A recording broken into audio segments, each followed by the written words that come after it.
How's it going, everyone? Welcome back to another episode of Under Further Review. College basketball saw its champion, so now we can focus on college football. All college sports fans can focus on college football now. And I thought with this episode, we would kind of go over the 2026 season because I feel like the past few episodes have been just NFL draft. Don't worry, NFL draft fans, anyone who's coming over for NFL draft purposes. We are still going to talk about some of the players that are going to be in, first round and so on. But I did want to, go through some segments with the 2026 season because I feel like there's a lot of questions going into the fall season. And of course, we'll have all summer to do that as well. Before we kick the episode off, I do want to say we did have Xavier Gilliam from Tennessee, defensive lineman. He was the number 6 defensive lineman in the portal. He was our guest today. A nice interview.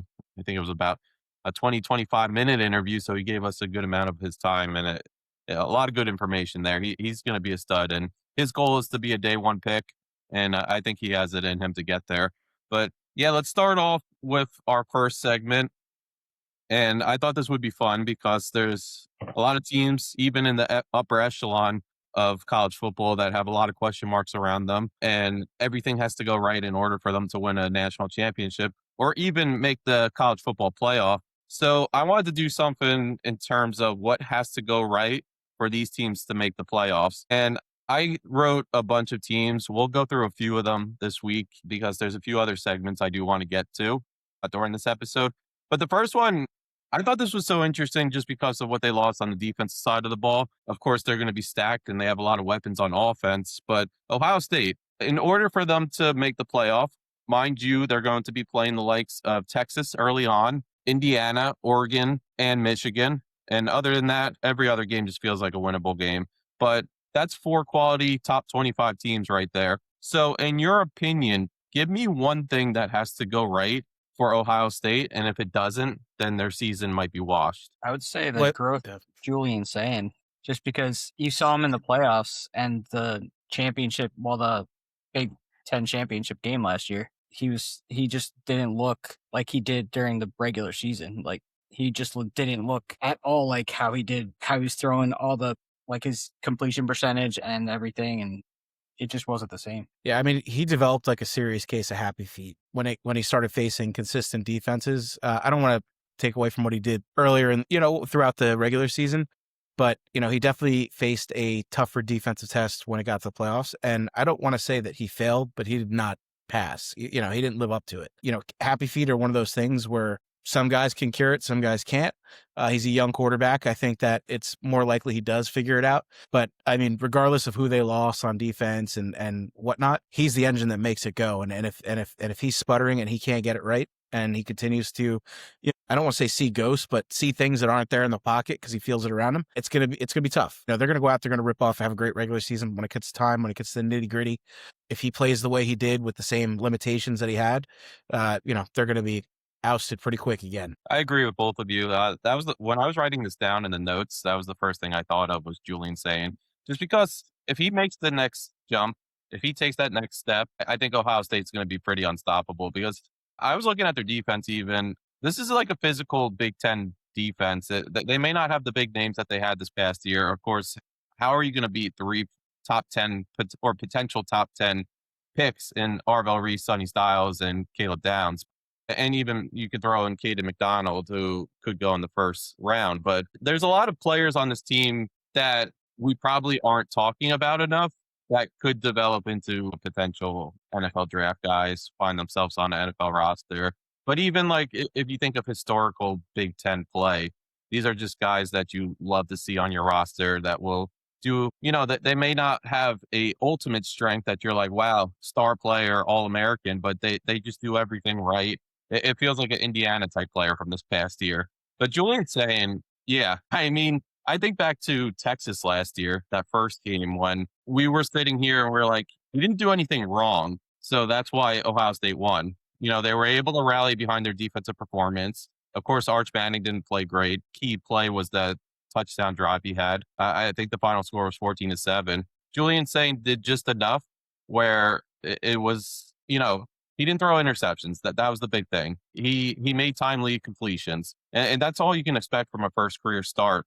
But as the season went on, I think we were looking at the schedule and it was like, they're not playing the top tier Big Ten teams. And then finally, when he faced schools like, I don't know, Indiana, and then when he faced Miami, everybody took a step back and they were like, whoa, Julian's saying, like, what's going on?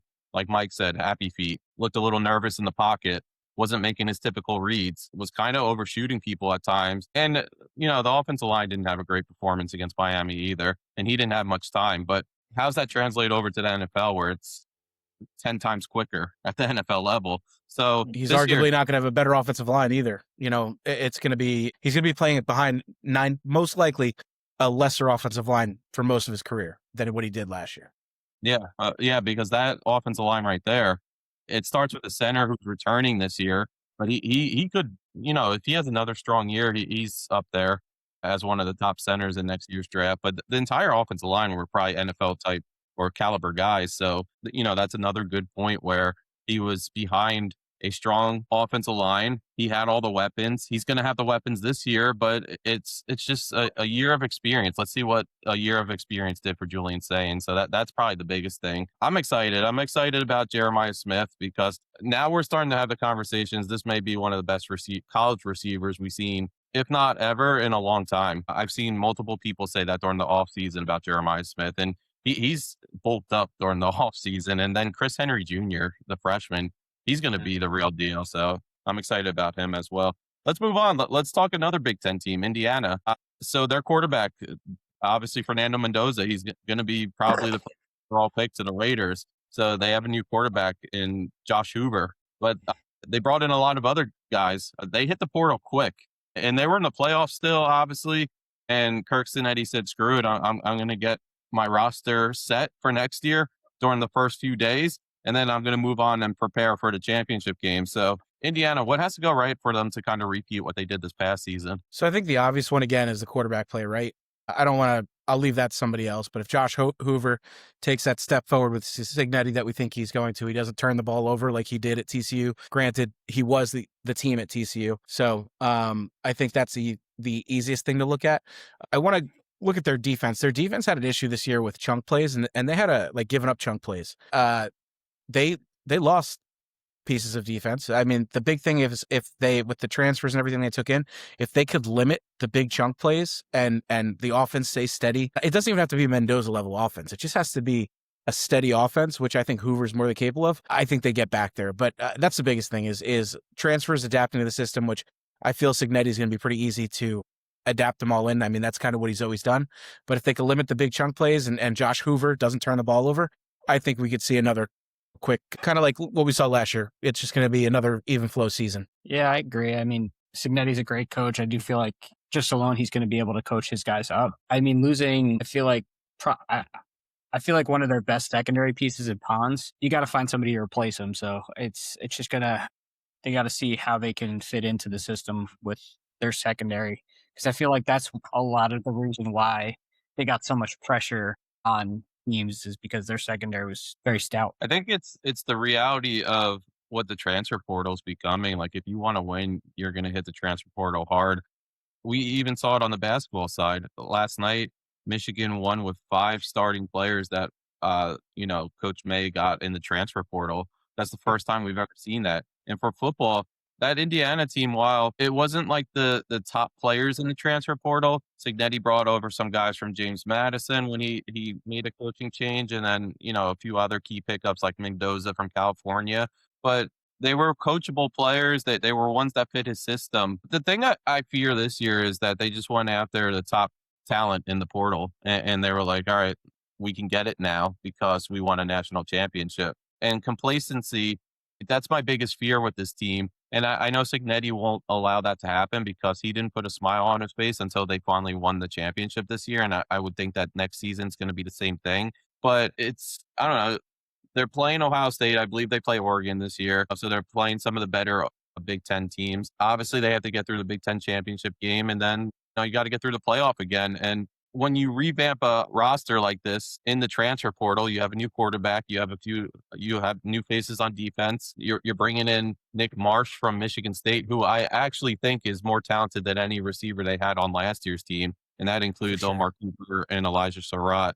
who are in the NFL draft this year. But even Charlie Becker, who I loved Charlie Becker, and I really enjoyed watching him during the second half of the season. But I think Nick Marsh is just, ahead of them at this point in his college career compared to where they were at that, at where he's at in his college career, if that makes sense. But yeah, it's teaching these players that you bring in every year. And it's why a lot of coaches are starting to take a step back, like Nick Saban and a few others, teaching them to buy into the system and getting them to click as a team. So I have no doubts that Cignetti can do it. But if you look up and down the roster, there's a lot of new faces here, a lot of talent, but, they bring back most of their offensive line. So that's nice. That's an anchor. And they added Joe Brunner, from Wisconsin, who's a stud. Yeah, that was their fifth piece there. That's probably the best offensive line in the country, right? I would have to assume so. I mean, it's hard to argue that. I mean, Yeah. they're all, they're all good players. They're all probably NFL prospects too. Yeah, I mean, I agree with what you said though. I think that he made a lot of splash in the transfer portal this season. But to me, the biggest one that stands out aside from Marsh, and actually probably more than Marsh, is Joe Brunner from Wisconsin. That guy was a stud. Yeah. On the inside of the line. So yeah, I think Cignetti, we might be looking, in theory, we have a very good chance. I'd have to assume they're the favorites to make another run. Yeah, they'll definitely. I think ESPN even released their preseason top 25. I don't know if anyone has that in front of them, but I would be curious to see where Indiana's at. I would think probably top 3, right? At least they're coming off a national title. They brought in one of the top recruiting classes or transfer recruiting classes. And Kirk Cignetti, at the end of the day, they're still their head coach, and people love Cignetti. I think he's becoming everyone's favorite head coach in the country. So it's hard to imagine that they weren't in the top 3. But I don't know, Mike, are you searching? Because I'll move on while you're searching. I don't know if you took a look. But let's do no. Where are they ranked? So what's the top 5? Read them off to me. Ohio State, Oregon, Notre Dame, Georgia, Indiana. And then to round out the top 10, it's Texas, Texas Tech, Miami, A&M, and LSU. Off topic, surprising. I have a hard time arguing the top 3, actually, because Notre Dame just brought back so much talent this year. Ohio State and Oregon, for obvious reasons, amount of talent that Ohio State has on their offense, and then Oregon brings back Dante Moore, so that's a very easy number 2. Number 4 was a little shocking. I would have thought Indiana would have been in front of Georgia. Yeah, returning quarterback, maybe that's why. The love for Gunnar Stockton continues. Yep. We could talk Georgia. I want to do 4 teams for this. I want to talk Ole Miss. Let's talk Ole Miss, because talk about bringing back players. This has been a whole off season of Trinidad Chambliss and his adventures, where he's gone to court to get his eligibility, and then the NCAA said, "Screw it, let's bring him back to court to try to take away his eligibility." And I guess the final decision is he can play quarterback for the Ole Miss Rebels. But they have Trinidad. I hope, one thing I just want to say real quick is I hope everybody in life finds someone that fights for fights for them as hard as Trinidad Chambliss does to stay in college. Or it is incredible. It's rid of a player like that. It was incredible. It was incredible. What do they have against Chambliss? The guy had 1 year at Division I, on a Division I football team, and they're like, screw, this guy's ratings. This guy is a poster boy. I think he was supposed to, or he ended up on the NCAA 2027 cover. Is it 27? I think he lost. I'm pretty sure he lost the cover because of everything that was going on, but was to be the guy on it, which I'm going to assume was probably a nice payday for him that he probably missed out on. So I wonder if there's a residual, lawsuit about lost wages or something. There should be, like you said, a big payday. It's not like if you end up in the game, you're not making a lot, but if you end up on the cover, come on, that's a big deal. Yeah. So the NCAA kind of screwed him there. But yeah, let's talk Ole Miss. In your opinion, what has to go right this year? So obviously, again, it always starts with the quarterback, like we've said on the other 3. Well, technically the other 2 is, what do we get at Chambliss? Which I'm going to be honest with you.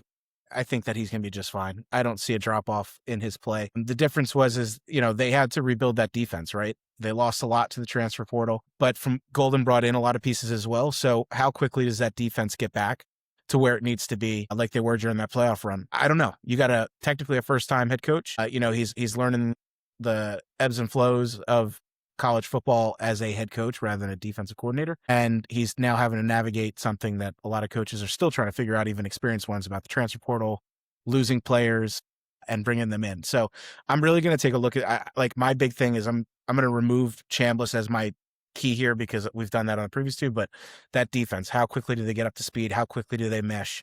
And do they play that style of defense that Golden's known for and that carried them through the playoffs, as well as Chambliss, but the defense is what kept them in all the games. So that's going to be my big thing, is how quickly can they adjust and adapt on defense? Yeah, I agree with that, but I also think just because didn't most of the coaching staff on the offensive side leave for LSU?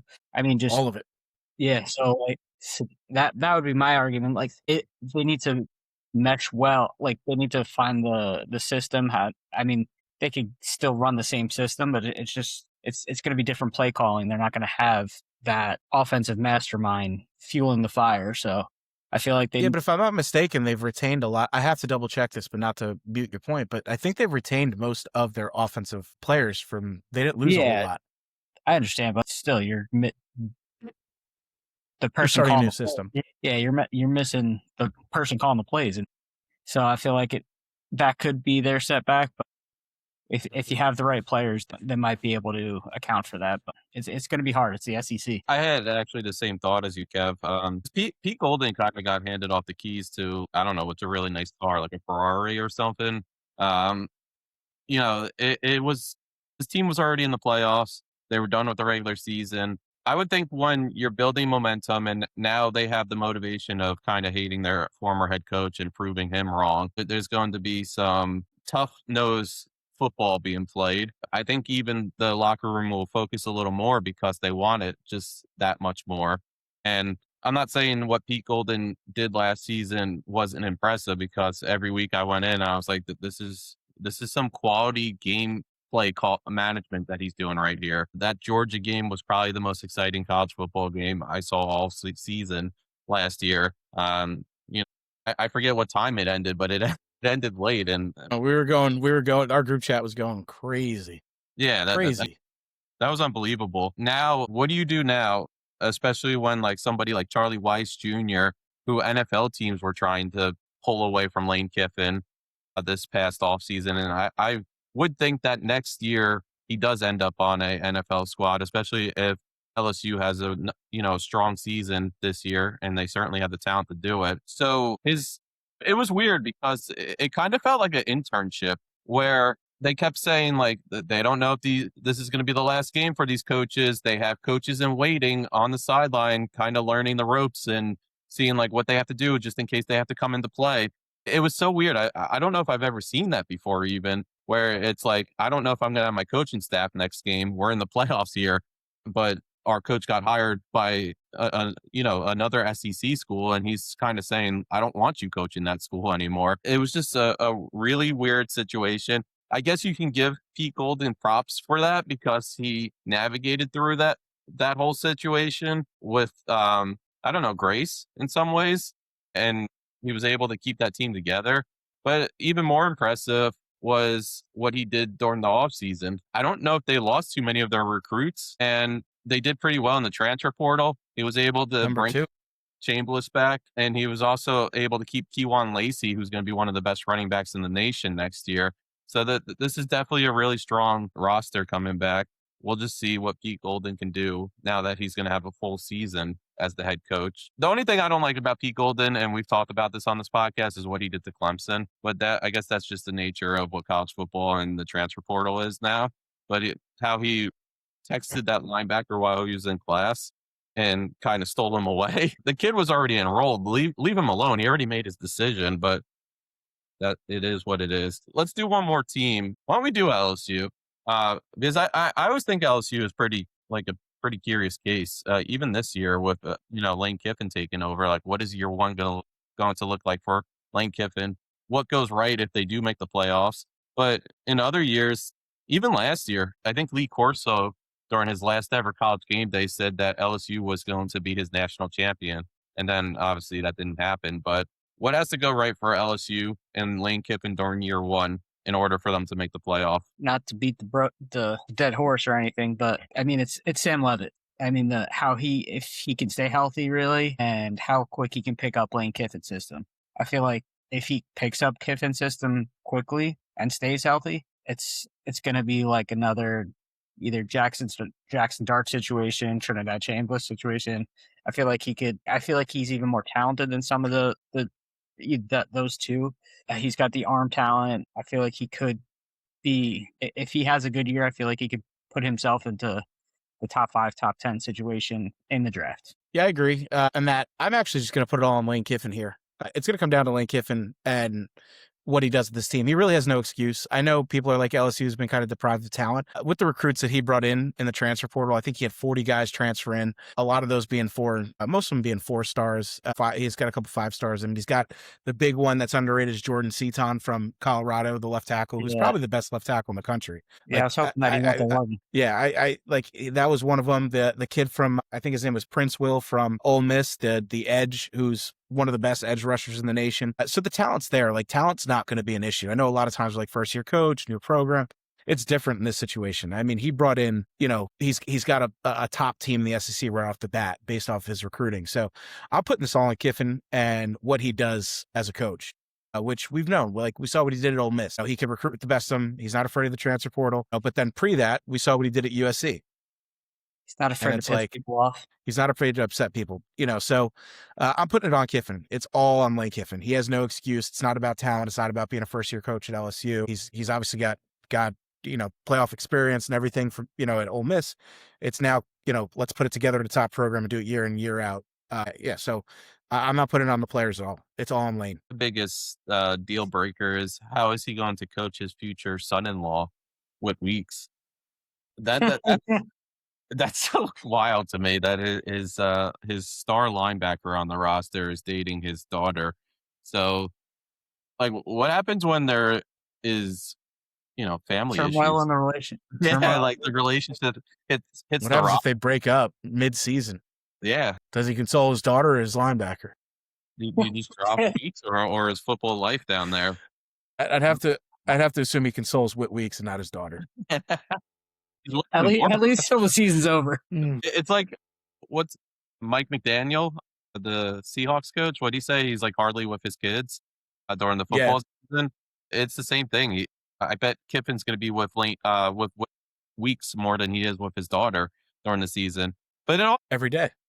In all seriousness, if I think back to Kiffin's career, especially with Ole Miss, but even before that, yes, they won 10 plus games, I think twice. And that was a big accomplishment because what was Ole Miss football really before that, other than the year they had Eli Manning? It didn't really have the rich history that some of these other SEC schools have.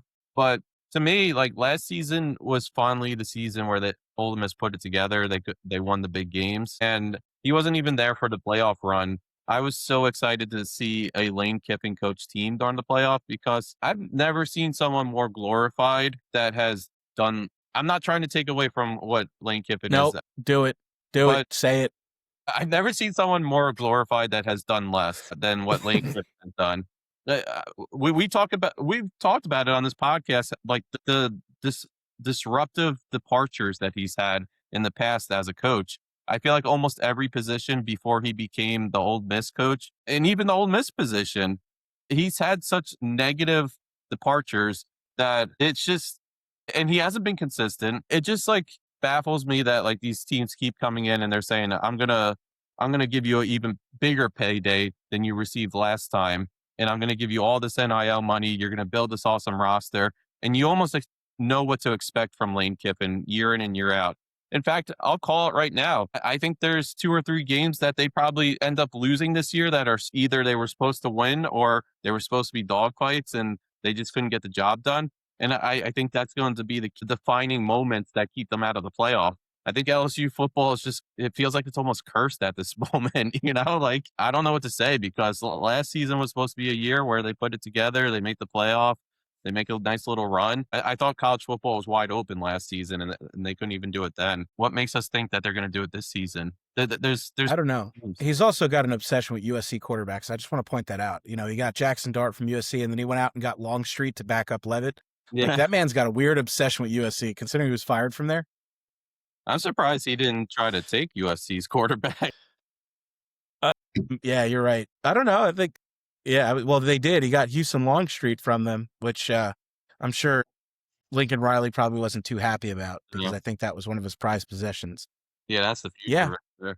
Yep. But at the end of the day, I mean, like you said, this is all on Lane Kiffin, right? Like you just said, he's gotten a lot of credit, but hasn't had that payoff yet, not as a head coach. So I think this is probably where you put it together. It's the biggest job he's ever had. Yeah. At one of the biggest schools. He has to win.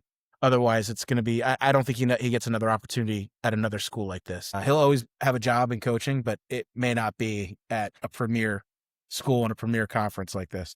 This is a legacy-defining moment for Lane Kiffin's career. If LSU doesn't win, then we're talking about the difference between being remembered as a college football coach or just, I guess, being forgotten as the decades go on.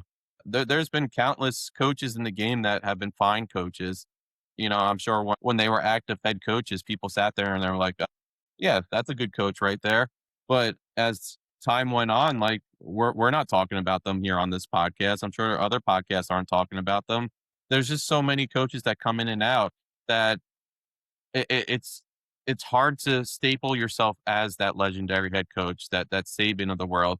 There are coaches in this current game that are on that path. That Kirk Cincinnati, I think he's going to become that. Who else is that? I don't know about Ryan Day, honestly. We'll see what with Ohio State. I wouldn't be shocked either way with Ryan Day, one way or the other. If you told me he rips off and wins 3 or 4 national championships, I'd probably believe you. And if you told me he never won another one, I'd probably believe you. Yeah. I don't know. I honestly don't think I'm going to go this step further. I don't know if there's many coaches that are even on that trajectory for Saban. If you would have asked me 3-4 years ago, I would have told you Lincoln Riley's one of them. Now, I don't even think we look at him I don't personally look at him as a premier coach anymore. Once he left Oklahoma, it went downhill. But he was one of those guys I looked at. I think we all kind of looked at Dabo that way, right? Like that he was going to be that way. We were talking this year. We're not even sure if he's long to keep the job at Clemson anymore. Yeah. Is Kirby and he might need to drop down. Do you think Kirby Smart's there? Yeah, he's one of those guys that's always hanging around in the picture. I don't want to put him in like that Ryan Day category where if you told me he ripped off 3, I'd be happy. I'd believe you. And if he didn't, I think Kirby Smart's better than we give him credit for as a whole. I think that he needs stronger quarterbacks, than what he's had recently. You know what? I think that he could be in that category with like a Cignetti on the rise that could potentially be there. He's always there, right? He's always there in the end. He's always in the top 5. Yeah, so I could see that. Yeah, I think that would be a fair one. But I'm like really trying to, I really don't know who else is out there. But I mean, the reason why I say Cignetti, I know he's only won 1 national title, but the way he did it and how quickly he did it and there's nobody that can match that. Yeah. Yeah, definitely. Let's move on. Let's do, I think this will be a fun one just because I think there could be some controversial statements here. Or sell, let's do. I'm going to skip my Ohio State question because we talked about them enough. But buy or sell, Deion Sanders will eventually get Colorado into contention. Sell. Hard sell. You know what? I don't even want to sell it. I'll give it away for free. Yeah. I don't think that Deion Sanders is the coach at Colorado much longer, to be honest with you. I might need to pay to get somebody to take. This is like one of those sweeteners. I'm gonna have to attach a pic to this one. I like I said, I don't think he's a very good college football coach. I think he had that fun run. They went 9-3, and because they were 9-3 and made like the Alamo Bowl or something, they retired 2 jerseys. Like it's a joke, you know. He's I as a guy, I think he's great. You hear the way he talks to his players, I think it's great. The way he holds them accountable. I know some people will be like, telling them that he'll get new guys in here, whatever. But as a whole, he treats them like men. That's great. But as a X's and O's coach, and he ain't doing it for me. And plus, Big 12 football. Big 12 football. I think that I'd probably like him a little bit more if it was a little Maction action, Yeah, that's probably the path he's going on, the Mac. I don't know. Stay up Deion Sanders, Kent State.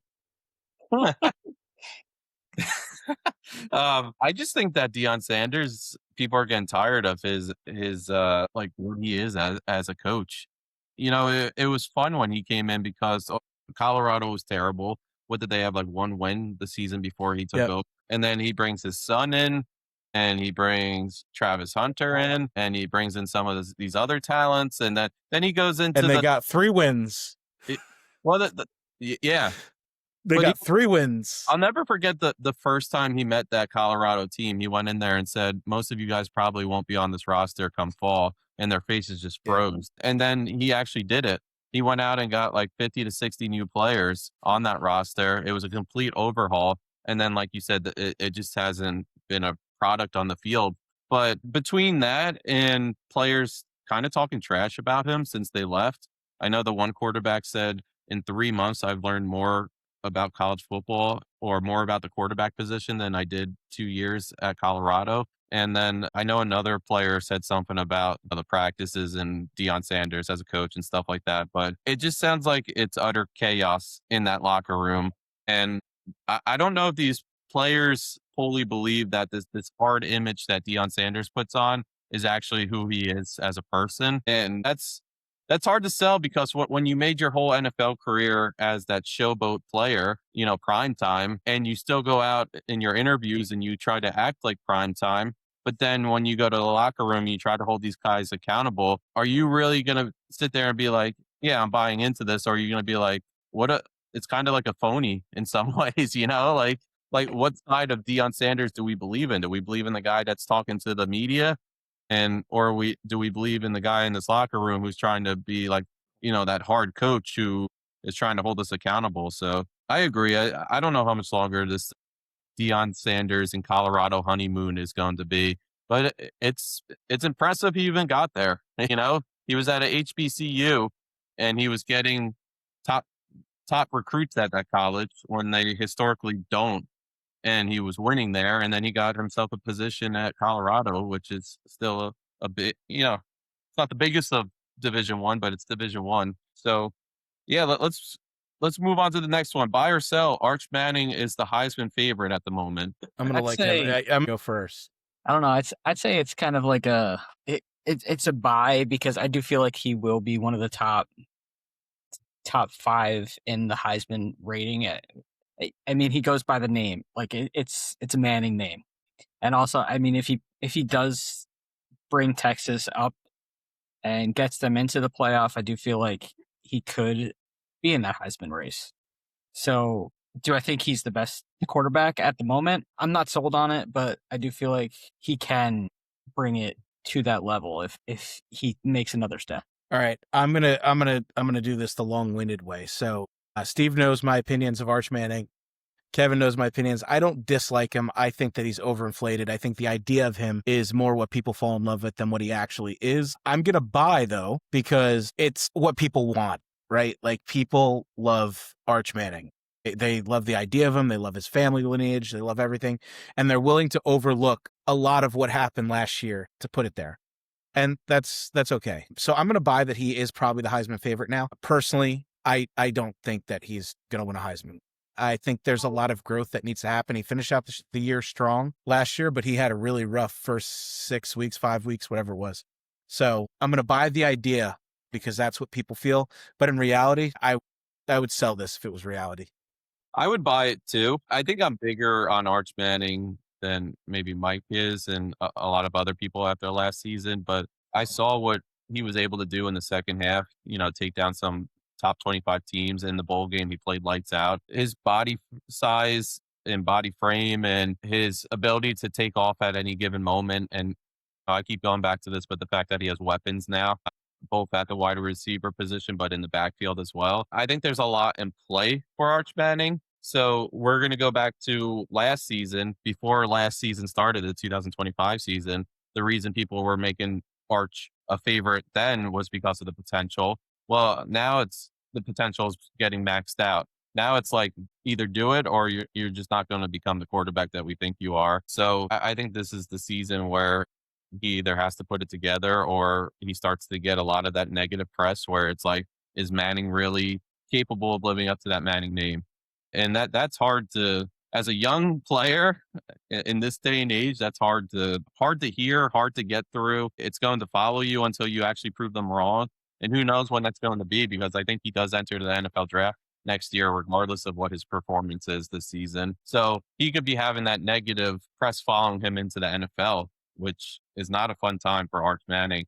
But I also buy on him being the favorite right now.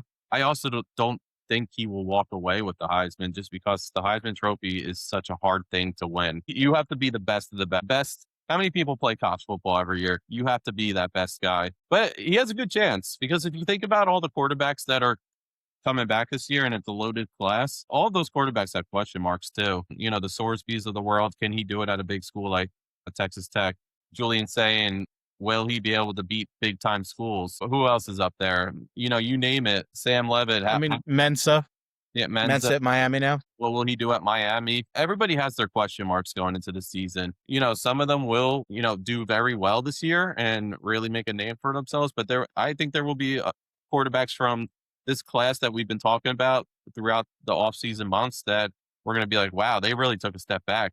What happened to them? It's the same thing as this year. Unfortunately, most of the quarterbacks took a step back this year, and we don't even know what happened to this draft class. But let's move on. I kind of like this one. Dante, though, too. What's that? I forgot about him. Dante Moore. Oh, yeah, Dante Moore. You can't forget about him. And I think he's already a proven product. And plus, even though he's losing Sadiq, he gained, I feel like he's gained more with the tight ends, and also he's getting his wide receivers back that were hurt. So yeah, what is he, like 5 or 6 wide receivers deep? Like 5 or 6 that can probably start at almost every college football program in the nation. Yeah. But also look at where he's at in his development now. Like we've seen what he could do with in terms of throwing the football. Now look at Dante Moore. Now he reaches that point where now he has to elevate the talent around him. And if he takes that step, it doesn't matter what Arch Manning does. And Dante Moore can throw up stats like there's no tomorrow once he starts elevating those receivers. That's a conversation for another time. I'm liking these segments. Let's keep going. I like this one because I'm curious what Mike says. Buy or sell, Texas Tech is as good as last year. I already know what Mike's going to say. He's going to say matter? He's going to say it doesn't matter because they didn't even score a point in. All right. Listen, they didn't score it yet, but all fairness, they had Baron Morton at quarterback. Now they've got Sorsby, who, depending on how you feel, I thought it was a great pickup. I thought, it's a good pickup, right? But there's a lot of people that feel that it doesn't matter. He's not that caliber quarterback anyway. Are they going to be as good as last year? So what are we determining? Are we saying that based off, are they going to get to the playoffs again? Probably. They play in a weak conference. Like, I'm going to be honest with you. They probably are. They'll probably go, undefeated in the regular season and get to the playoffs and get curb stomped by like James Madison or something. James Madison, the Florida head coach. God. Yeah, I don't. You could buy as many players as you want. It showed last year it didn't matter when it came down to talent, and it came down to coaching, I guess, and they got pummeled. Well, but yeah, I'll buy. I'll buy. It means nothing. I think if they make the playoffs, maybe they'll get 3, and that's already better than they did last year. I was about to say, as a Texas Tech fan, at least you could say you put a point on the scoreboard. That's a huge win. It's baby steps, especially with the Big 12. It is, baby. And then you know what? The next year, listen, how bad the conference is, they'll get another shot the following year after that, and you go for 6, and then you go for 12, and you just keep doubling. If they stay in the Big 12, they're doing it the right way. Just think of the paydays you're getting by making the college football playoff. That's a win for a school. I'll tell you what. You bring up a really good point. If they stay in the Big 12, the day that they leave the Big 12 and join like the Big 10 or the SEC, I'll love Texas Tech. I'll tell you right off, they're a fantastic team. They've always been good.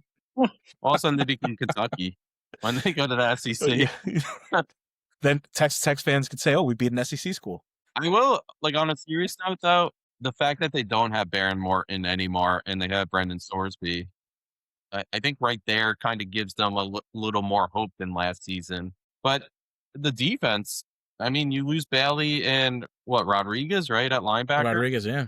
So, like, the defense isn't going to be the same. So, it's a trade-off. Like, do you like that trade-off? Do you like getting the quarterback that was one of the top transfer quarterbacks and lose 2 top-notch defensive guys? No, I don't think it equates to success, if we're being honest. Especially when you had arguably the best defensive end. But not arguably, he was the best defensive end in the country. Yeah, no. Yeah, I agree with that because, I mean, in the Big 12, you barely see defense anyway. Like, this is just going to be, I mean, you're gaining, yes, maybe a top tier college, like maybe like a second, third tier top quarterback for them, but still, the defense. Yeah, but to be completely fair, though, I'm going to give them their credit where it's due. That defense kept that game in the playoffs from being a 70-0 game. Yeah, I absolutely agree.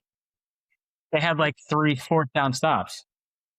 Yeah, so I mean, like And I got to give the credit where it's due.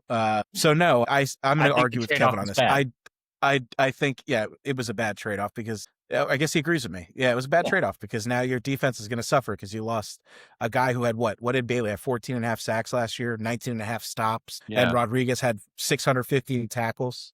It was a turnovers for Rodriguez too. The interceptions and the forced fumbles. Yeah, that's hard to replace. And I guess, this isn't even me joking. Can they win the high scoring affairs next season? Because they weren't in those type of waters last year. Against the Big 12?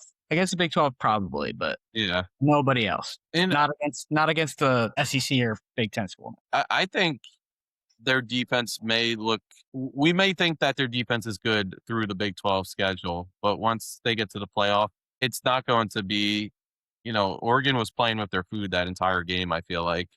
I think if Oregon really wanted to win 50 to 10, it could have happened, but all right, you're giving too much credit here. They scored 0 points. Yeah. Let's not 50 to 10, 50-0 maybe 50-10. All right. And imagine Oregon had all their talent too. Yeah, exactly. Also, like when Oregon got a comfortable lead, I think it was more time management mode after that. Control the clock. And plus, half our running backs were like dead at that point. Did you have somebody that was in the transfer portal? Yep. He played running back? No, that was in the Indiana game. But it was just so many injuries happened, and then a lot of transfers happened, like between the playoffs. It was just rough. They almost recruited you off the streets. Play running back. Yeah, they were checking Kev's eligibility. 4 years, right, Kev? It's okay that he's 34 and he's out of shape and stuff. We'll take him. Go down there like a bowling ball. I'll be good. To be fair, I know we're talking about here. Yeah, to be fair, I know we're talking about Oregon almost calling you. I think that Texas Tech was looking for anybody to throw the football that game. They're looking at people in the crowd who want to take a shot. Anyway, we're all buying, I think, facetiously. Let's do buy or sell. James Franklin has Virginia Tech in ACC contention during year one. I'm gonna say yes. Yeah, buy. I would agree. I feel like the ACC isn't. It's not what it used to be at all. You would think maybe like what 3, 4, 5 maybe teams near the top. I don't think Duke's gonna be the way they were last year without their top 2 players that left for. I mean, to be fair, were they that good last year? They made the ACC championship game as like a 7-5 team. Yeah. I understand, but how much of those 7 wins were because of Mensa? Probably all 7. Well, it was 8 total, but so I mean, it's just. I mean, just call it what it is. They're chasing Miami, and yeah, I wouldn't even see Clemson at this point. They're not chasing Clemson, Miami, Georgia Tech, and SMU, and that's probably it. Florida State's not what they used to be. No, I mean, I think the ACC is wide open. I think that I don't want to say it's a weak conference, but it's teetering on Miami becoming Big 12 football. I think Miami is still the number one. I mean, FSU with Norvell, he's one of the top candidates to lose his job next year. Yeah. Well, I think we're going to see the ACC get shuffled up pretty good next year. I mean, a lot of those coaches are on the hot seat, but either way, James Franklin's coming in a wide open conference for the most part, with the exception of I think Miami's probably number 1. They'll be in contention though. I think they're going to be. I don't know if they'll win the conference. I doubt that, but if you told me they finished 3rd or 4th, I would think that'd probably be pretty accurate. Yeah. He's going to make a huge difference there. Regardless of what we think of James Franklin, I don't care. We can critique his coaching. We can critique his in-game management. We can critique everything. One thing you can't critique about that guy is roster construction. I think you bringing up what Miami's facing next year, because this past season, it was like, all right, Georgia Tech was there. Pittsburgh played tough till the end. SMU played tough. Who else? Duke won it all. Also, Virginia probably had their season in a long time, but I don't imagine not even half of those teams, maybe even 99.9% of those teams having the season that they had last year. So that kind of tells me maybe it's time Miami starts looking for a new conference, because after a while, this is just not going to help their case. Like if next season, if they lose 2 ACC games, and they're teetering on that, like, should they make the playoff, should they not line. You might not see Miami in the playoff just because of strength of schedule. I think they had a little more of an argument this year because they beat Notre Dame early in the season. Without that Notre Dame victory during week 1, Miami in the playoff, probably not. So, they're going to have to do something in the future to not only strengthen their case, but just make their program more, I don't know, appealing, sell their program a little more. I would think these players outside of the payday want to be in like the SECs of the world, the Big Tens, where, you're on primetime TV every week and you're playing some of the top competition. That's where you're probably found every year for the NFL draft, outside of like the Reuben Baines of the world, of course. And Malachi Tony, when he's ready to enter the NFL draft, he's going to be a big time player. But buy or sell, I'm going to change this one up a little bit. A preseason top 5 team won't make the playoffs. Let's go by ESPN's top 5. Because it was Georgia, Oregon, Ohio State, Notre Dame, and Indiana. I'll take that. I'm good with that. I'm going to say yes. Yes, one of them will not. I'm selling Notre Dame. Okay. I'm selling. Just because I think that they play weak ACC schools.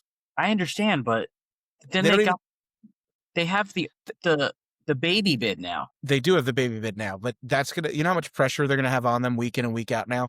I mean, I don't care. All right, one loss, they're probably okay, right? One loss, I think a one-loss Notre Dame team, regardless of schedule, probably gets in. But look what happened this year, where they have 2 losses and they missed out. I know that they got to play is Miami in November. I think Miami beats them. And I'll be the first to tell you, I like Carr. I think that he is going to take that step.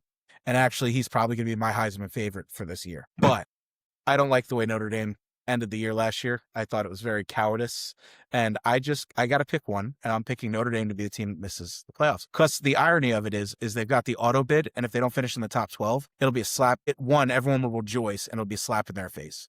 I look at Notre Dame after the way the season ended last year is the same way I look at the Big 12. I would say buy, just because, I mean, the strength of schedule. Well, it's just, I feel like with the Big 12 or the Big 10 I feel like the arrangement of the schedules this year, I feel like Oregon, Ohio State, and Indiana all play at least one, if not both. So I feel like it could be one of the, if they don't make it, I mean, it's going to be hard. It's 3 Big Ten teams. Yeah. I'm looking at their schedule here. I'm calling it. They're going to lose to Miami.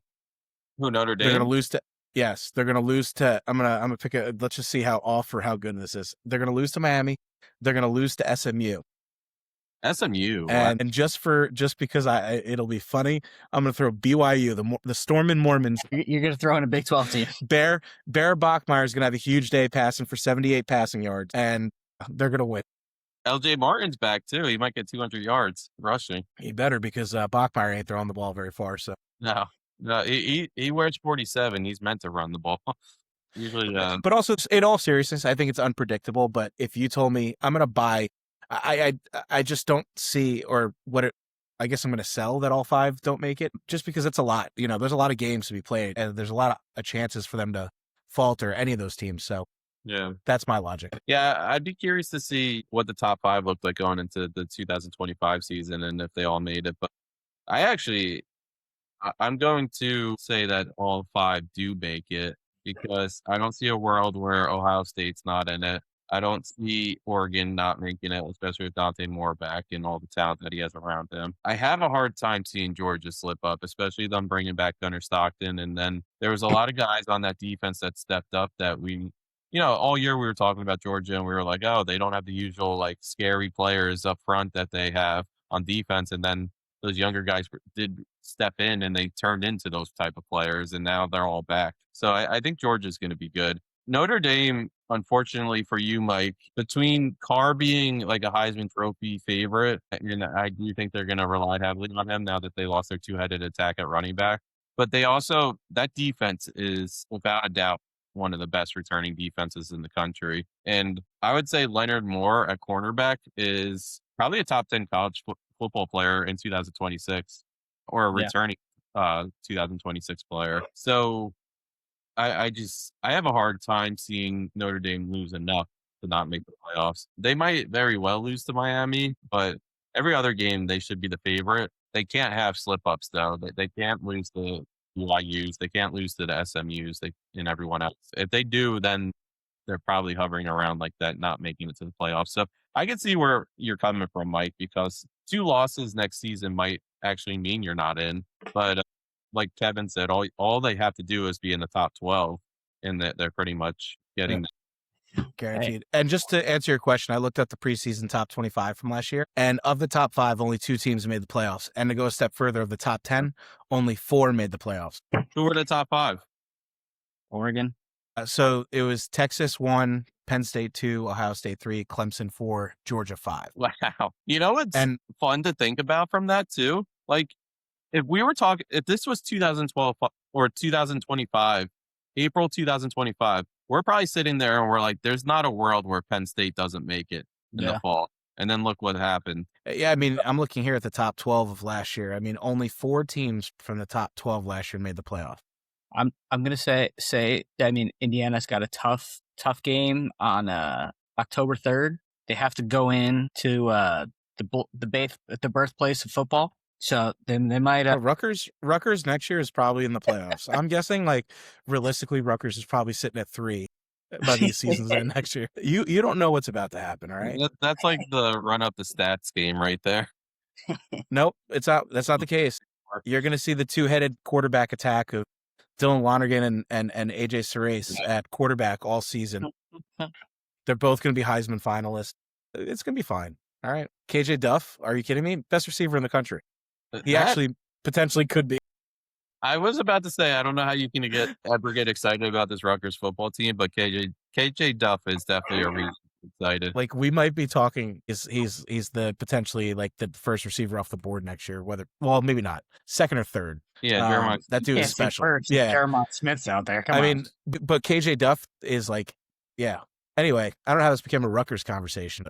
Are you against the world, baby? I want to throw in there your running back is actually a top 10 returning running back this season. So Raymond or whatever. Yep.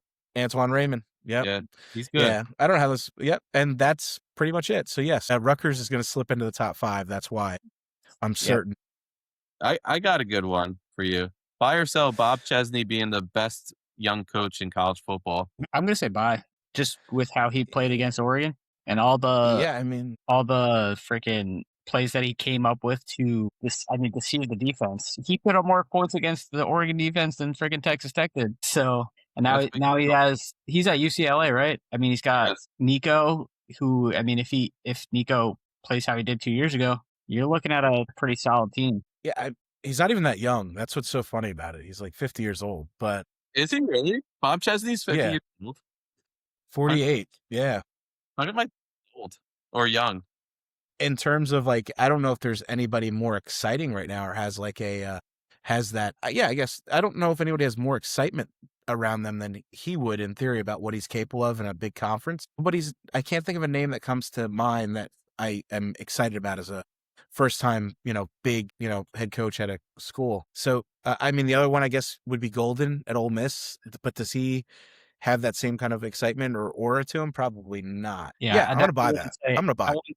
I wouldn't say the guy from Florida, from Tulane. I don't think he's as he's not. I feel like he's more of a program builder.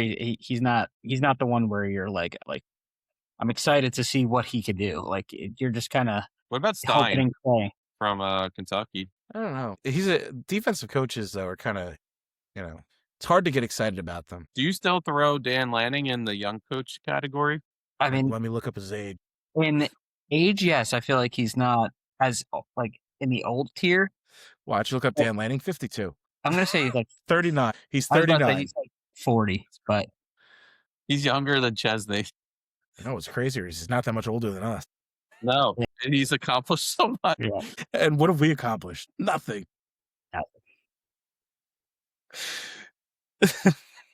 Also, going back to our conversation about those guys that could be remembered as head coaches, Dan Lanning could get there. Definitely could get there. I mean, he has to win. He's got to figure out how to win a big game. Yeah. But that's he's either great. Dan Lanning's on a trajectory that's either he's one of the best to ever do it, or he's James Franklin. Yep. Or he's Scarface. Or he could be just in love with the cocoa. After that Penn State game, anything's possible. I want to know what he did Oh, at the Lord. Penn State game. Did he go back to his hotel room and just have a crazy night? I mean, He's just white powder everywhere. it was a whiteout. It was. Maybe he took that the wrong way. Sir, that's not what this was intended for. It was a whiteout. I'm loving this thing Penn State does, a whiteout. Lord. There's 2 more of these at Oregon. Lordy. It's closer to Mexico. Get better stuff. Oregon is closer to Mexico. Why aren't they doing that? Apparently they are. Dan Lanning is. He has like an in with the cartel or something. That's how they're getting all their Nike money. It turns out that he actually is the cartel. Maybe. Oh, Lordy. Let's do one thing from my. Actually, I don't know if we have time for the NFL draft talk. Maybe we save that. It is right around the corner. But let's close out with a coach's pressure index. I thought that'd be a cool one. 1 to 10, how safe is someone's job? And Kev, you brought up Mike Norvell from Florida State, so let's talk about him. He 10. should be the first one. Wait, what's safe? Is 10 safe? Actually, Or one safe. losing their job. Let's do 1 being they're safe, I guess, and then 10 being panic time. Why don't we do 1 to 10? Let's do 1 to 5 because like All right. 1 and 2 are kind of really hot, and then like 3 would be like and then 4, 5 like I think that's better. So down a 1 little. being So you think all right, 1 1 you're safe. 1 you're completely safe. 2 Okay. you're like 5 the 3 meters 3 you're over like its red. Oregon. Yeah. Okay. Yeah. All So- right, let's Norvell. But Norvell 5. Hard 5. Nothing to say there. Just the 5. I mean, yes, he had the great win against Alabama in week 1 last year, but then he lost so much to everybody else. So, I mean, it's just he's had too long to try to build the program, and it just hasn't worked. And I have the opportunity of watching it most of the time because it's in Florida. Florida, and my wife is a Florida State fan, but not recently because she doesn't. I mean, they suck. Yeah, I'm gonna say they're not fun to watch. I'm gonna say 5 as well, and it is obviously because he's been there a while. He hasn't transitioned, but the name is slipping my mind. What was the quarterback that got from Clemson? It was a 5-star recruit, and he just bombed. I can't think of his last name right now. He's on the Chargers. I don't know. God. DJ Ugalele. Oh yeah. Oh, Yeah. So I'm going to say it's a fireable offense because he Ugalele. thought that DJ whatever was a viable option at quarterback. He did have that And thing. he was anything. he was from Did he have Oregon the State, I big thought. against Notre Dame when Trevor Lawrence was injured. He was at Clemson, and then he went to Oregon State, and then he went to Florida State for a year. Gotcha. Didn't make it through the year. Yeah, no, I he- think So the biggest insult from last year is how Thomas Castellanos from Boston College comes in and just has that incredible game against Alabama. And you're like, wow, if he does this all season, that this guy could be like a Heisman candidate out of nowhere. And he just didn't use him right the rest of the season. It was almost like he was like, oh, this works. Let's not do it anymore, yeah. That was such a fun offense against Alabama. It was this fast offense you don't see anymore because like all these offenses like to air it out, do like a pro style type thing. And here he is, the small little wide receivers doing like a little end around pitch and running for a touchdown. And Castellanos is like option the whole game and just tearing apart the Alabama offense. And you just didn't see it again the rest of the year. And to me, I don't live in Florida, so I can't watch every Florida State game. But it just felt like from the Virginia game that I watched, because I'm pretty sure that was like a Friday night game. Yeah, I watched that too. And there was probably one other, I think the Miami game I watched too. It just didn't feel like he ran the offense. It was like a scared offense after that. It was a hesitant, like, let's not do that home run type play that we did against Alabama. Let's do the safe play now. And I think that's what lost him games. And he was coaching like he was coaching for his job almost the entire season. he should have been coaching for a shot. Yeah. Yeah, it should You have been think last year. that's to get better this season? Like it's even worse. Like he's sitting there saying I could get fired tomorrow. And I don't know how that's going to translate into. I think the issue is that nobody's told the Florida State that they are allowed to fire a head coach. I don't think anybody's giving them a heads up yet. Lifetime Well, contract. I also think that I mean, at the end of the year when what's his face was possibly leaving Ole Miss, they were supposedly in talks for what's his face to come. I can't even think of his name. Lane Kiffin. Yeah, Lane Kiffin. I would have liked that. Forward with Lane Kiffin at Florida State. It's never going to happen now that he's at LSU, but that would have been. No. Oh, hey, it could, because remember I said if he doesn't succeed at LSU, he's gonna have to step down. Florida State's become a step down. But yeah, I did see, like, I mean, I don't know how true the rumor was, but I mean, with how bad Norvell is, I could see it. Yeah, if I'm not mistaken, 2023, didn't they have like a really good team? Went to the college football playoff Well, and then got the doors blown off them. no, Jets quarterback. Actually, Yeah, Travis. that Jets quarterback got injured. What was his name? Jordan Travis, right?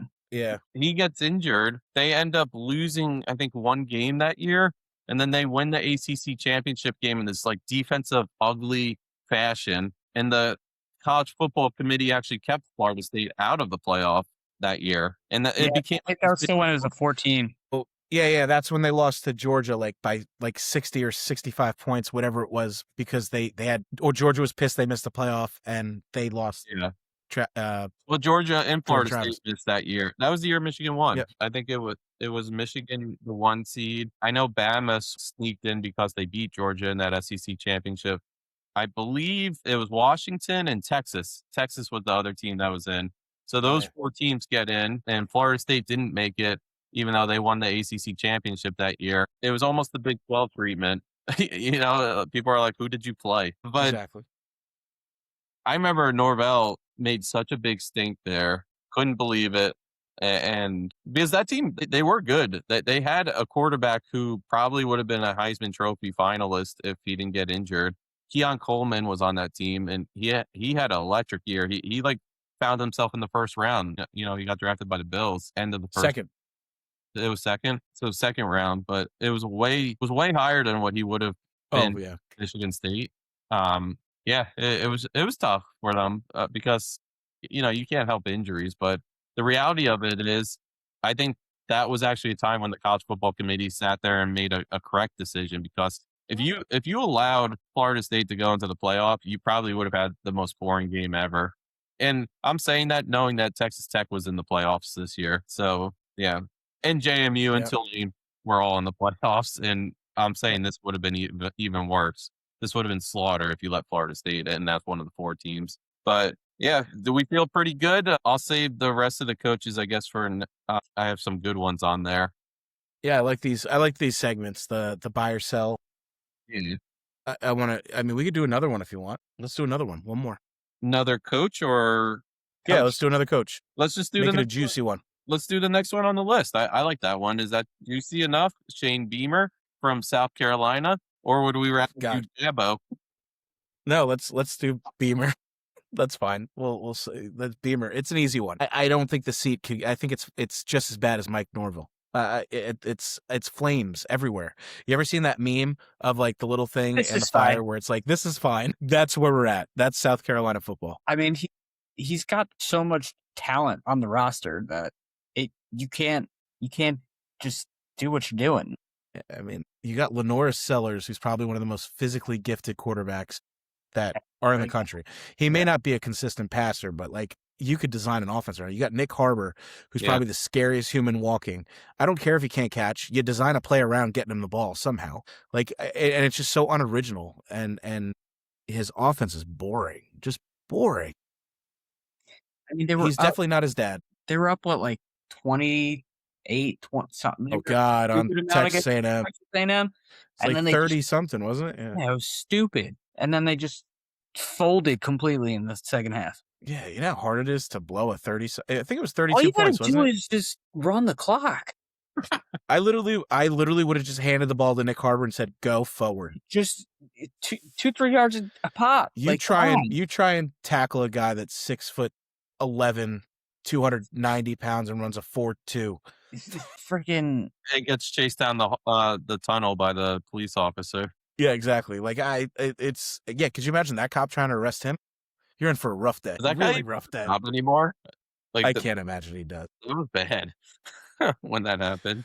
But anyway, it's like I said, the meme is exactly what Beamer's position is right now. This is fine. Beamer and Norvell are just like chilling in there. Listen, they probably could drop down, and they could drop down and coach Kent State on Deion Sanders' staff. I feel like these are the two type of guys that would rather just go become assistants somewhere. Uh, Actually, I don't know. Beamer is kind of chasing his father's. He ain't doing a good job. I could see Norvell being an assistant somewhere. Yeah, Norvell definitely. And that sounds better, or that feels better suited for Norvell. Like this head coaching thing just isn't him. It ain't for him. No. Should we do one more juicy one, or do we want to save them? Yeah. No, do one more. Another right. another juicy. I have 6 names there. We did the top 2. Out of those 6 names, give me a number of which one I should pick. 4. 4? You like that? I don't know if you 2. He already did 2. He did. He all said he did. I'm shot. Let's do 8. Was Kalen DeBoer. Oh, that's a good one, actually. That's a good one. Yeah. I'll let Kevin go first. Let's associate numbers with this. Yeah. I mean, I feel like I'd say it a 2, only because I feel like. Actually, I'll put it a 3 because mainly how he was kind of like on the fence of if Michigan offers me, I might be willing to take it. So I mean, how invested can you get into a coach like that might have one foot out the door? So I mean, I do feel like the talent on Alabama is usually always going to be up there. So I feel like his team should still be good. They are in the SEC, which I feel like they get better this year. Kiffin alone, I mean, I know he just moved in the SEC, but I do feel like the SEC is getting better with just teams in general. I mean, you have one of the Heisman Trophy hopefuls that I feel like if they don't stop in Hardy, they'll have a bad game and they could lose. And I feel like they have other games that they could be a 2, 3, 4 loss seasons. Yeah, I'm gonna say that we're probably. I think the easy thing is saying I think if you asked Alabama fans versus like the country, you'd get 2 different answers, right? Like I think Alabama fans are probably done. Like I don't think they'd be upset. So if you're asking Alabama fans, I'd probably say that he's probably like a 4. Like just get we're cool with him going. Realistically, I think that he's tied to Keelan Russell. I don't think that Alabama's in a position to lose Keelan Russell. The guy's one of the best quarterback recruits they've ever gotten. And so I'm going to say he's a 2 simply because he's tied to the success of one player and Alabama simply can't afford to lose a prospect like that. But yeah, it's kind of tough. Like Kevin said, he seemed like, I don't know if it was him or, just the way the media was, but, he had one foot out the door with Michigan, it seemed like. So yeah, how invested can you be? So I can imagine Alabama fans are pretty miffed about that. But also the flip side of it, who's coming in better at Alabama? I think Alabama's best coaching candidate would have been Lane. He's not leaving LSU now for Alabama, at least currently. And again, they can't afford to lose Keelan Russell. So I'm going to say he's a 2. I think he's there to stay, whether people like it or not, at least until the Keelan Russell thing figures itself out, whether he ends up being what he's supposed to be as a recruit or, he transfers or whatever the situation. He's not very good, whatever it is. But yeah, I'm going to say 2. Because I think he's tied to that roster more than people think. I think that's a good question, too. Is Alabama really as good as some of those other positions out there? Like, if Alabama became available this past offseason or even during the season when some of these positions were popping up, we saw it with Michigan, would Alabama be 1 or 2 on that list? I don't know. Penn State was available. Michigan was available. LSU was available. You had Florida available. There were some heavy hitters available. And I would imagine that's going to continue to be the norm just because coaches leave so easily. You expect quicker turnaround because you're investing so much money into these programs via the transfer portal. And I think that's what's going to hit Kalen DeBoer eventually. So, yeah, I think I'm leaning 3 on the scale, but I was even thinking about 4 at one point because I really think that Alabama rushed this hire after Saban decided to retire. I think it was because Washington, of all places, were in the national championship game and they were kind of rolling off of the good vibes of what DeBoer was able to do with that Washington team. But I don't know. It just never, in my opinion, my personal opinion, I never saw it as a fit, like Alabama and DeBoer together. And the only reason I could see him continuing forward, I think it's hard to fire a coach after they were just in the college football playoff.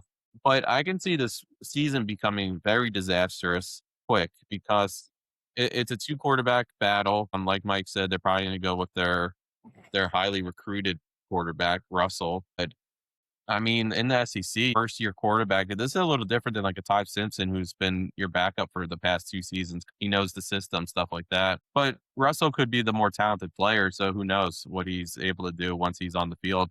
But I don't know. It's tough because you saw it with Beamer, where South Carolina did really well 2 years ago. Everybody was riding a high on Beamer. He seemed like the next big coach, and then this season just went to hell quickly, and now everyone's like, yeah, he could be fired at any minute now. Could the same thing happen to DeBoer this season after making the playoff?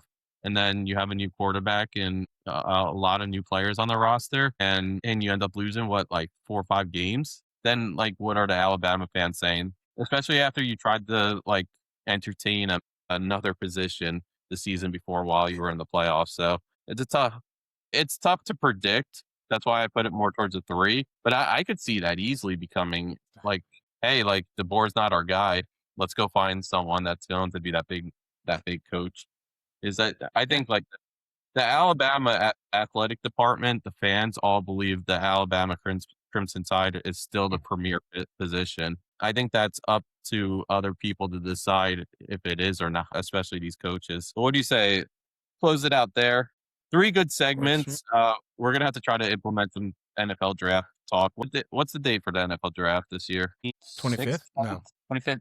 It's in that range, 25th to the 27th, around there. 23rd to the 25th. Okay.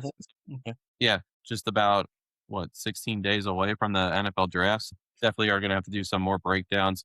We already have a bunch that are archived and in past episodes. So, definitely check out what we've been talking about with some of these players.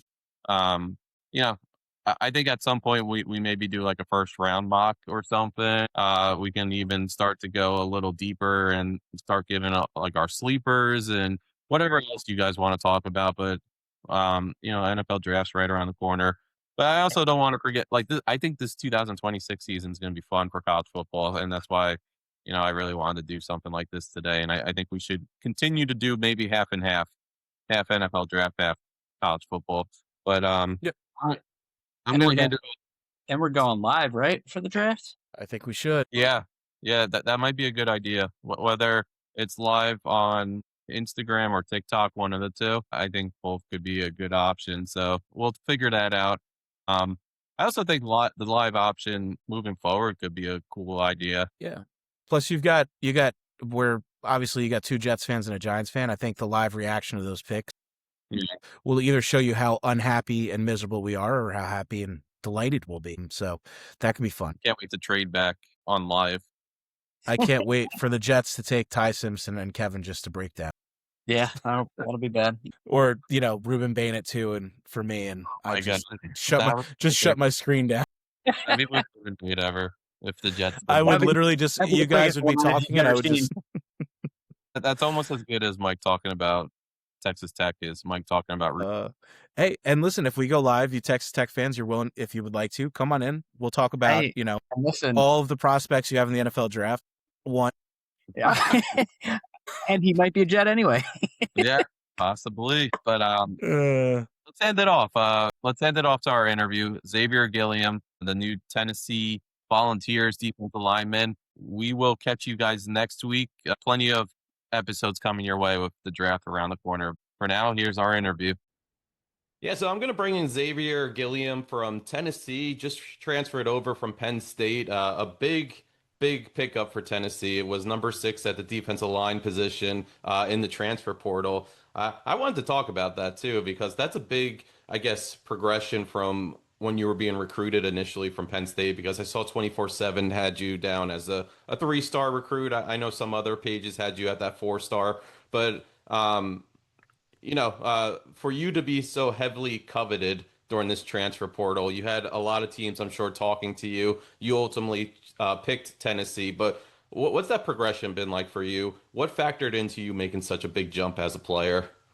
Well, there's a lot of uncertainties with jumping into the portal.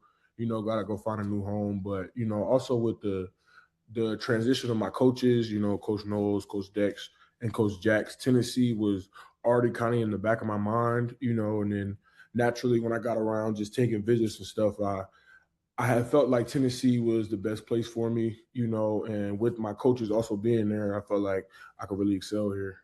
Yeah, absolutely. And that was something on my mind because I did, obviously, if you watch college football, Jim Knowles went over to Tennessee.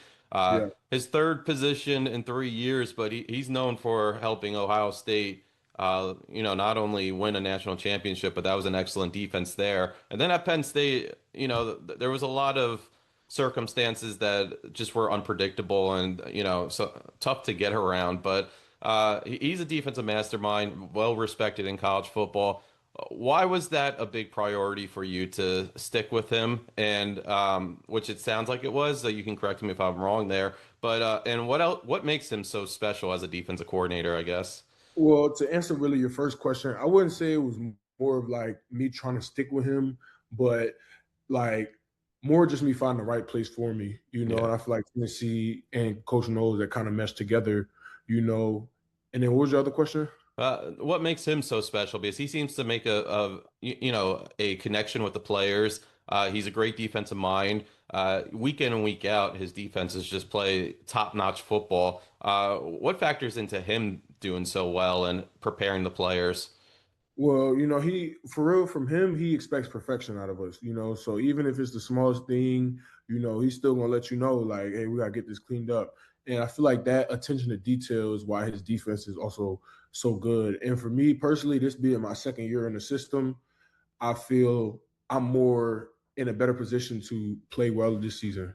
Yeah, I had someone on that would just finish the transfer portal, and they went over with their coaches too, and they said that was so valuable, not having to learn like playbooks and stuff like that. Do you feel the same way almost? Because if you did transfer somewhere else, you would have had your third defensive coordinator in 3 years, and that much change can be difficult for any player, NFL, college, high school, whatever level it may be.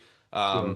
But the fact that you get to go to Tennessee, I'm sure things do change because you have a new head coach and Coach Heupel, but you still have your defensive coordinator. You have a lot of the assistants that were at Penn State, so there's some regular, I guess, vibes sitting there. So has that made you feel more at home with Tennessee, I guess, in general?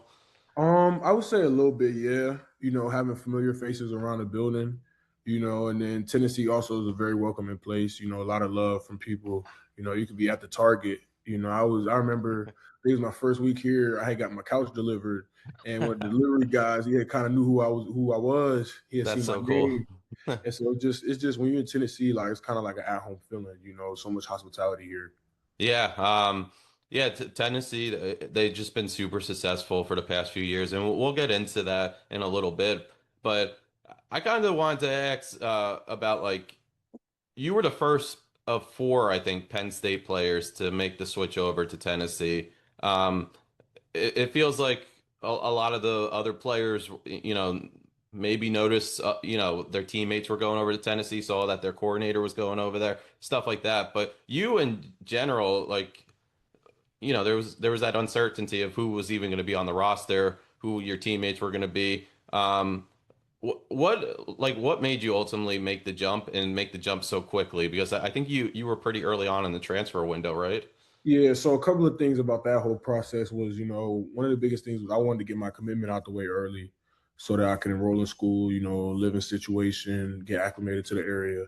And so I already knew I was going to end up committing early, and so I had all my visits lined up. I went back to back to back days, took my visits, and with Tennessee, I felt like this was the spot. And with my coaches being here, also all the love around the town. And I feel like me personally, I feel like the competitive football team, and just looking to take those next steps on the defensive side of the ball. And so I just felt like this was where I needed to be. And it wasn't more about like, oh, where are my teammates going or something like that. Like I feel like this is a great opportunity for everybody. Yeah, I definitely want to talk about your journey, but I have a quick question because you and I feel like Chaz Coleman were, those big defensive players that made the switch from Penn State to Tennessee. Um, what do you think from a teammate standpoint, playing with him last year and being on the roster with him this year? What do you think Chaz Coleman's ceiling is?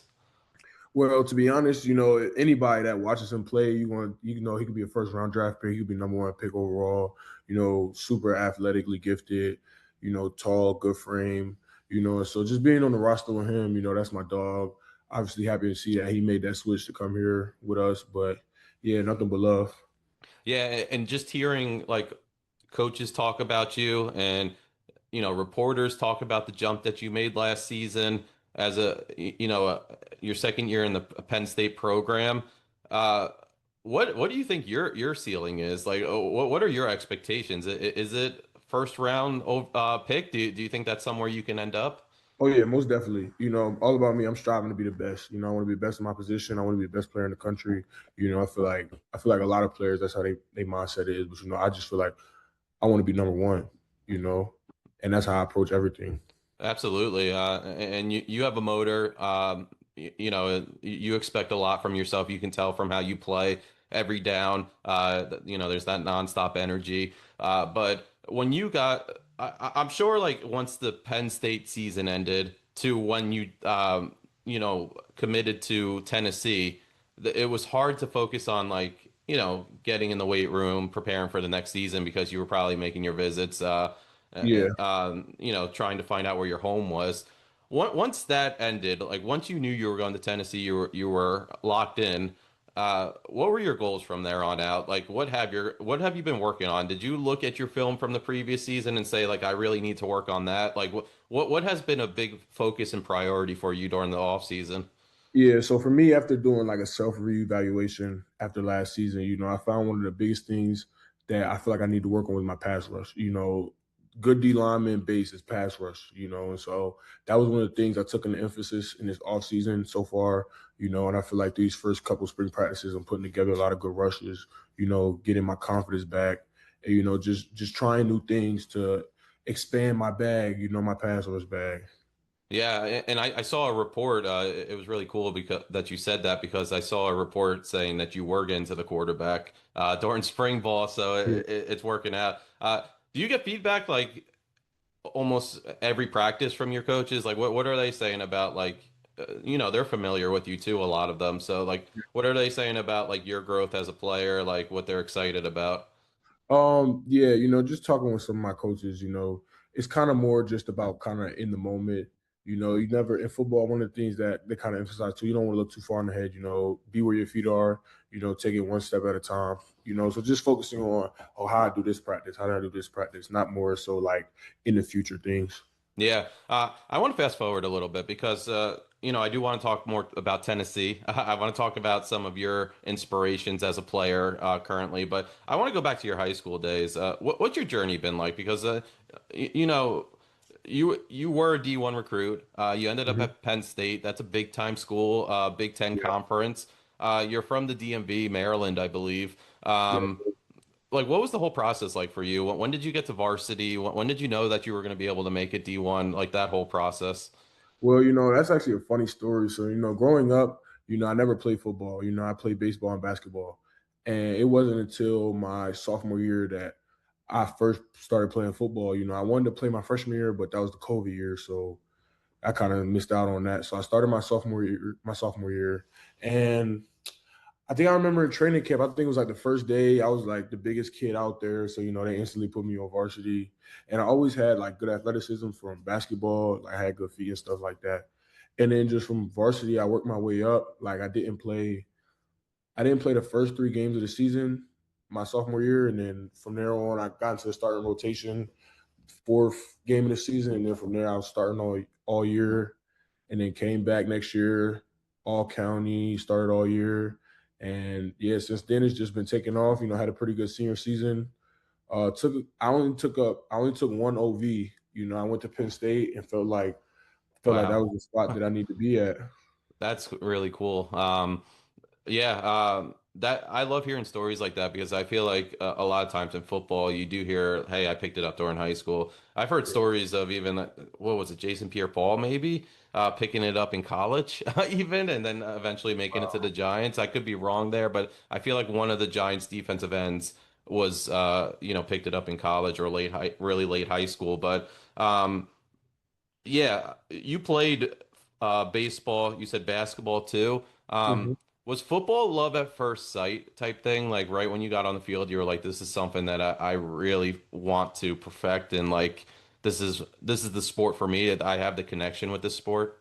Yeah, really, most definitely because like around that time, like that was kind of the time where I had kind of figured out that like I wasn't going to the NBA for basketball, so I kind of knew I needed to make the switch, But I felt like after my sophomore year of football, I did pretty good for it being like my first year of football, and from then on, I kind of just wanted to keep getting better, see how far I could take it, and then for real, after I got my first offer my junior year in the middle of the season, I kind of knew from that point on like okay, I could really take this to another level.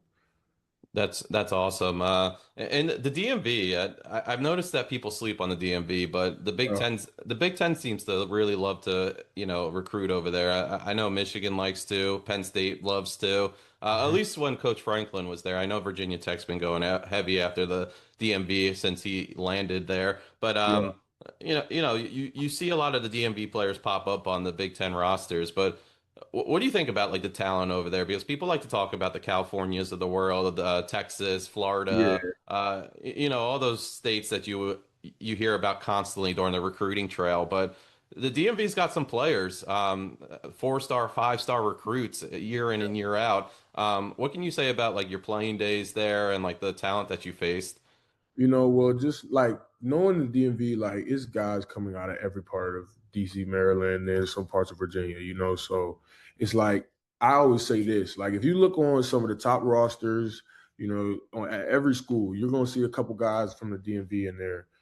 So I feel like it is definitely very slept on in all sports, baseball, basketball, and football.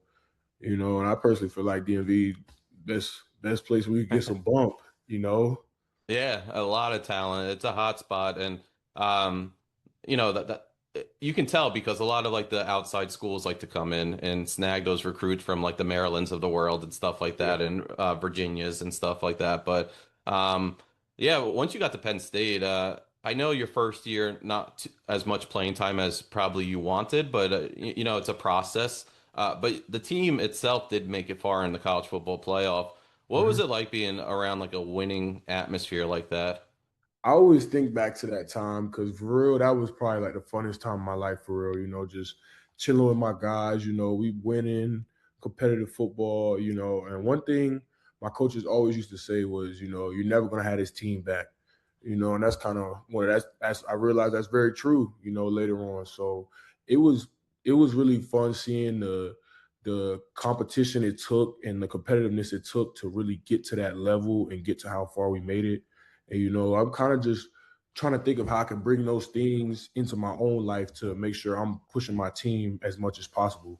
Yeah, I had another question about Penn State, but I'm going to go back to the leadership because I think in a previous interview you did say you're one of the oldest guys in the room or something along those lines. Mhm. Um, just knowing that and knowing that you have the experience on the playing field at Penn State, because you did play what in 13 games last year, I think it was. Yeah. Like, have you really honed in on those leadership skills and trying to help some of those younger guys? Well, it kind of took me till I got here to realize, like, okay, like this is year three. I just remember thinking back to when I was a freshman. It didn't feel too long ago. And so just with that realization, I feel like kind of my obligation as one of the older guys to, help give out some of my wisdom to some of the younger guys like the freshmen coming up, and just taking on a new role as trying to be a leader in the room. Absolutely. What do you think is the biggest learning curve as a freshman? Because it is a big difference. Like anyone you talk to, I mean, I know I'm sitting here not never playing college football in my life, but like I just listen to interviews nonstop. I know the speed, like every level it changes. Even the NFL people are like, "Oh my God, it's so different than college." Even, but like, what for you as a freshman, like, what was the biggest learning curve? For real, for me, probably it's two things that most freshmen struggle with, and I struggle with both of them. Was probably the playbook and like the play speed. So that transition from college ball to from high school ball to college ball is definitely real. It's way faster in college, way Yeah. faster. Yeah, I want to get back to that. I do have a question on that, but I want to ask one more question about Penn State because you guys had a lot of expectations last season. Obviously, Drew Aller was coming back at quarterback. You had the two-headed attack at running back, you had some really big playmakers on defense come back too. It just felt like the recipe for a team that was ready to make a run in the playoffs. And then obviously, you know, there were some like mishaps, and then the coach gets fired, and uh, like the aftermath of that, you're still early in your career. At the end of the day, you're a college player, and everyone on that roster is. What was it like navigating through that? Because like, there's probably the disappointment of like, hey, we're probably not going to make the playoffs this season, but also like, I still have to finish out our schedule. We still have a bowl game as well. Like, we have to play hard until the final whistle. Like, what was it like navigating like through that, and what was it like being in the locker room after like such heavy expectations, and then all of a sudden it was gone, ripped away? Well, really for us, it was just kind of leaning on each other through the hard times. Obviously nobody expected us to have that type of season, but we're not just going to give up just because we lost a couple games. That's just not our character, and that's not how we wanted to represent the university. And so really it was more of like our obligation to finish it out. Yeah. Sorry, I was looking for my I had a question on someone on Penn State because I watched specifically, I think it was the Oregon game. That was a defensive masterclass by both sides, and it was unfortunate that you guys ended up on the wrong side of the win column there. But uh, Danny Dennis Sutton, I just felt like he played such a strong game there. And then like I watched him throughout the season, and he just seemed like same thing I said about you, just has a motor every single play.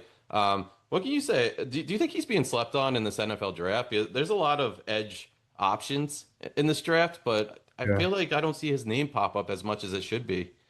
Well, he definitely slept on guy, and he's going to be one of them hidden gems for the team he's going to really be good for a team on Sunday.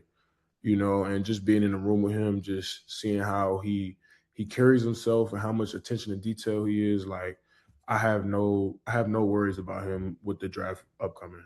Yeah. And just going back, that big transition you talked about freshman year, the game speed, knowing the playbook, stuff like that. Yeah. When you're studying film, what's the like first thing you're looking at for an offensive lineman? And how about like a quarterback too? Like when you're breaking down film, what are you looking for in that film? For offensive lineman, first thing I'm doing is I'm looking at his run and pass keys. Because that's really the first thing dissecting the play. Am I getting run keys or I'm getting pass keys? If I'm getting pass keys, then I'm looking at how he's setting. Is he a hard outside setter? Is he going to jump set me? Or is he really anchored on that inside foot? Trying to make me rush upfield.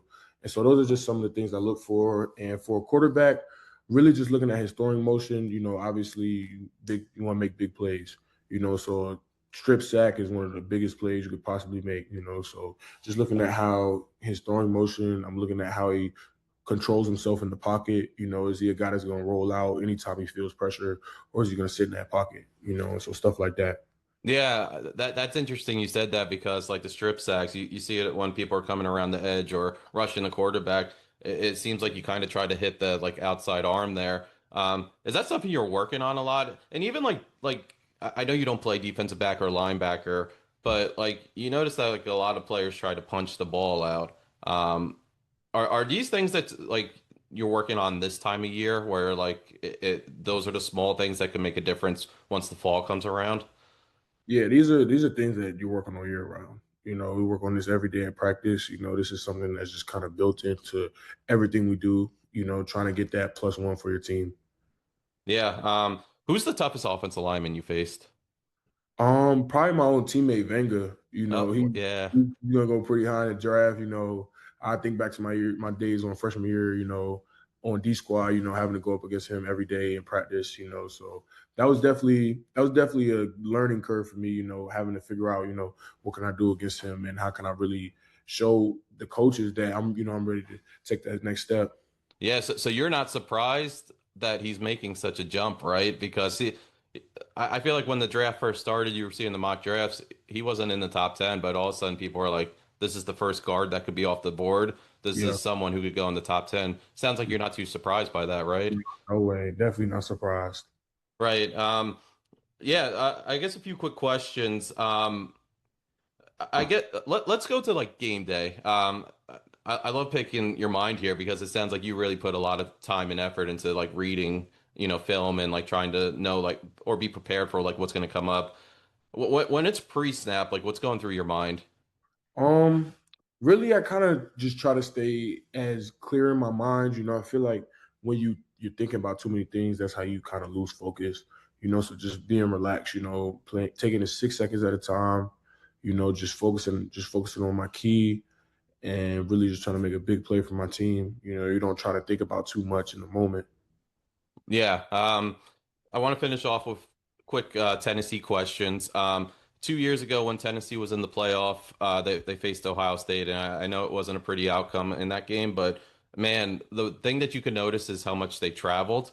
It sounds like you from your like first response, you've really seen the spirit of Tennessee already in spring ball. How excited are you to see it during the fall? And now it's a changeup. It's SEC football. It's not Big Ten football anymore. Yeah, everybody has their own opinions about, best game day atmosphere, so really just excited to see it all come to fruition, you Yeah. know, and coming from Beaver Stadium, I seen what it looks like to really have a big football school, and so just excited for the fall.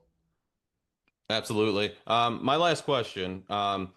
When all is said and done, I know like it's probably going to be the obvious response, win a title, get all that stuff that comes along with playing on a high level team in the SEC like this. But what do you really want your legacy to be at Tennessee?